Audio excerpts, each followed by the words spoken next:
नमस्कार। तीसरा अध्याय कर्म योग, योग ऑफ एक्शन। इस योग ऑफ एक्शन में हम कर्म की महत्ता, उसकी उपयोगिता के बारे में जानेंगे। अर्जुन के पूछने पे, हे मधुसूदन, यदि आप ज्ञान को सर्वश्रेष्ठ मानते हैं तो आप मुझे कर्म की ओर क्यों ढकेल रहे हैं?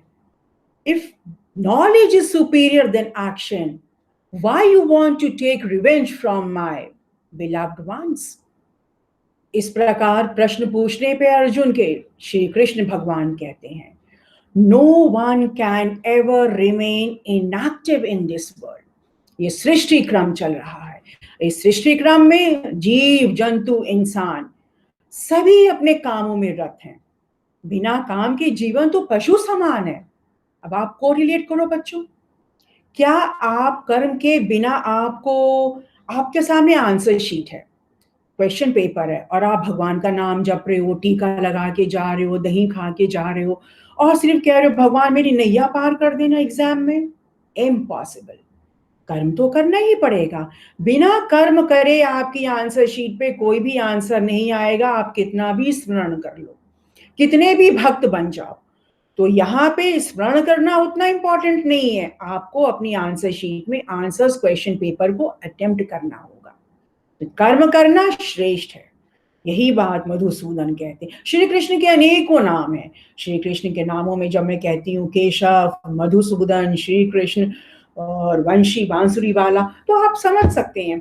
तो वो क्या कहते हैं कि कोई भी इंसान बिना कर्म के रह ही नहीं सकता। पेरेंट्स आपको सपोर्ट करते हैं, आपके सामने बुक्स बहुत सारी हैं, लेकिन आप पढ़ोगे नहीं तो ज्ञान तो आपने सीखना है।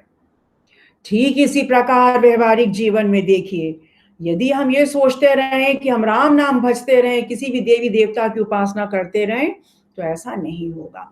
तो यहाँ पे वो फिर भी कहते हैं 16वें श्लोक में कि सृष्टि का क्रम ही है।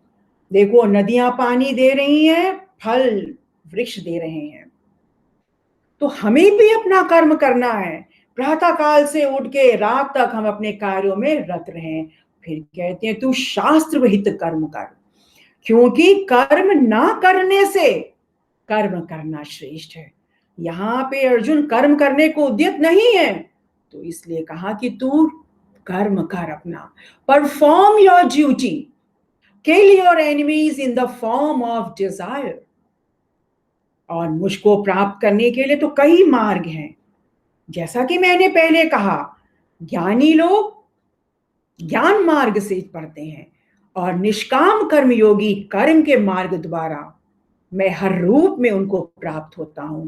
तुझे अवश्य शांति प्राप्त होगी। और तुम सुन, ये जो आपका अंतःकरण है ना बच्चों, जैसे आप कहते हो कि मेरा हार्ट, मन, बुद्धि, ये क्या चीजें हैं? We don't have any size of. मन का कोई साइज है? आत्मा का कोई साइज है? आत्मा सुई की नोक के बराबर छोटी है या उससे बड़ी? आज तक साइंटिस्ट इसे नहीं बता पाए। आत्मा का क्या स्वरूप है? केशव कहते हैं सुन, तू इस शरीर में सबसे बड़ा, ये शरीर कैसा है आपका? स्थूल। आप देख रहे हो, आपका चेहरा है, आपकी बॉडी है, शरीर, इसको हमने कहा स्थूल शरीर। और स्थूल शरीर के अंदर क्या है? सूक्ष्म शरीर, आपका मन और चित्त, आत्मा। तो जो हमारी ज्ञानेंद्रियां हैं जिनसे हम ज्ञान प्राप्त करते हैं, ज्ञान प्राप्त करते हैं ना, आंखों से देख रहे हैं, नाक से घ्राण शक्ति, जीवा से आप स्वाद लेते हो बढ़िया बढ़िया व्यंजनों का, ये आपके जो क्या है श्रवण करने के लिए है, त्वचा से स्पर्श का अनुभव, ये क्या है? ज्ञान प्राप्त करने के लिए। तो ये जो है स्थूल रूप में है। और सूक्ष्म रूप क्या है? आत्मा। और बुद्धि कहाँ पे निवास करती है? इस पूरे शरीर में बुद्धि का निवास सर्वोपरि मस्तिष्क में। बुद्धि का काम क्या है? रैशनलाइज, संकल्प लेना, विचार करना, गलत और सही में भेद करना। इसीलिए बोलते हैं ना कि लगभग 20 से 25 साल आपका विद्या अध्ययन का है, और during this time period you have a set vision and a goal of achieving that. अगर 20 से 25 साल में आपके पास क्लैरिटी नहीं होती अपनी जॉब, अपने प्रोफेशन के लिए, अपने बिजनेस के लिए, तो व्यर्थ है शिक्षा भी। लगभग यदि आप कंपेयर करते हैं कि 12-13 साल के बच्चे से पूछें वो किस जॉब में जाएगा, तो वो कह सकता है मैं नेवी की ड्रेस पहनूंगा, मैं आर्मी की वर्दी डालूंगा, मतलब यूनिफॉर्म का क्रेज होता है, तब तक क्लैरिटी नहीं होती। लेकिन 20 से 25 साल जब आपका इन्वेस्टमेंट आपके एजुकेशन में होता है, तो आप समझ जाते हो कि मुझे इस लाइन में बढ़ना है। तो ये काम कौन कराता है? ये काम आपकी बुद्धि। इसीलिए तो कहते हैं ना, बुद्धि अच्छी होनी चाहिए। बुद्धि के अंदर वो सारे तत्व होने चाहिए कि आप सही मार्ग का, गलत और सही का भेद का पता लगा सको। एक बुद्धि होती है गलत काम करने के लिए, यही शरीर है आपका। इस शरीर से आप चोरी, डकैती, हत्या करो, वही शरीर है। इसी शरीर से आप नमन और वंदना करो।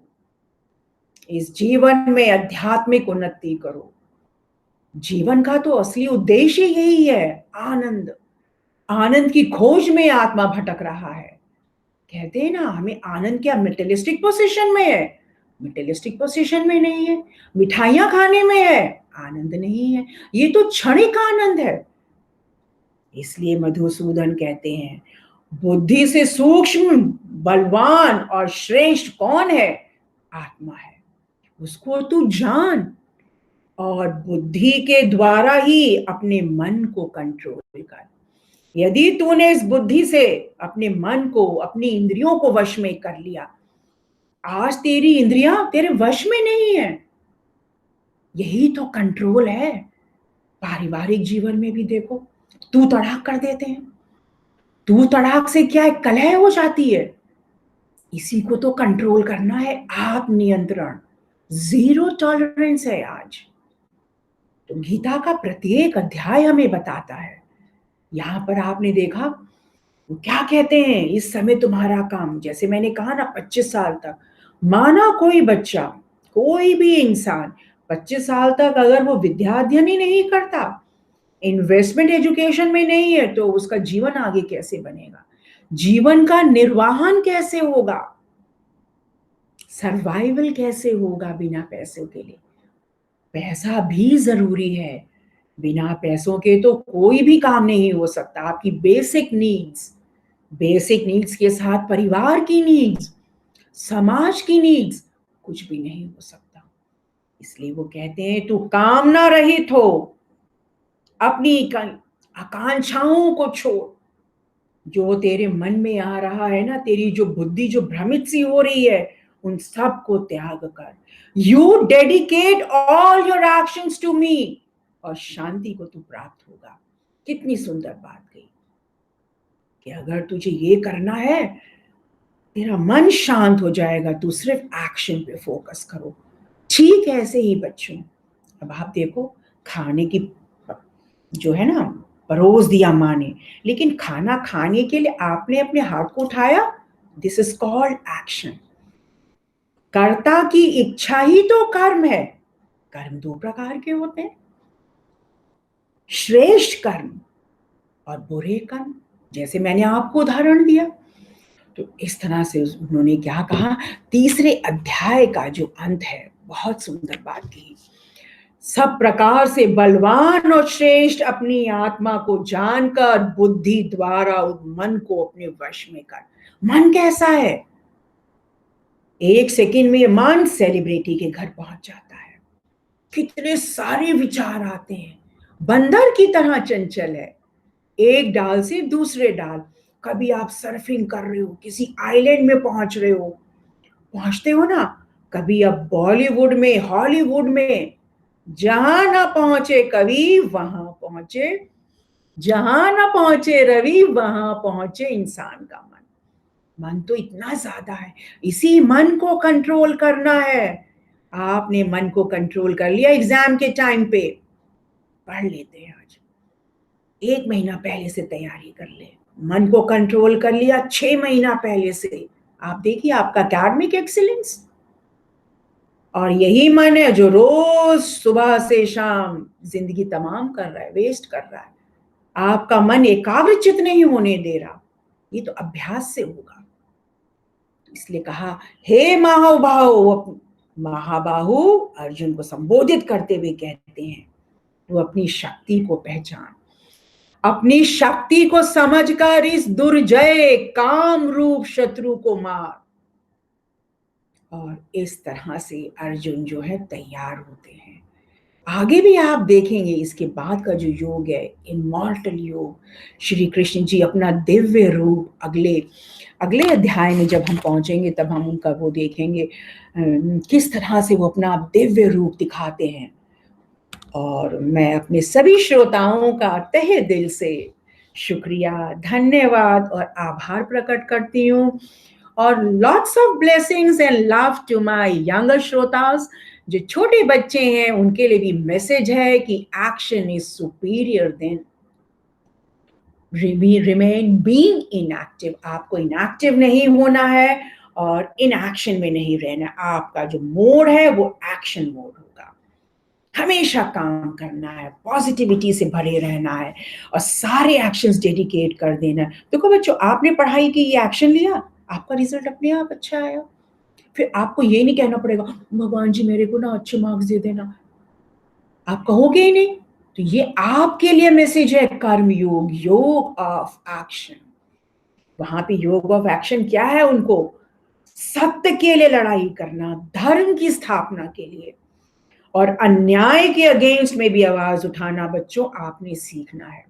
हर एक के लिए, यदि परिवार में आपके साथ अन्याय हो रहा है तो भी आवाज उठाइए। इस अत्याचार के अगेंस्ट में कुछ हो रहा है तो भी आवाज उठाइए। यही तो कहना है, यही तो कर्म है। तो दिन और रात, यही तो जीवन की लीला है।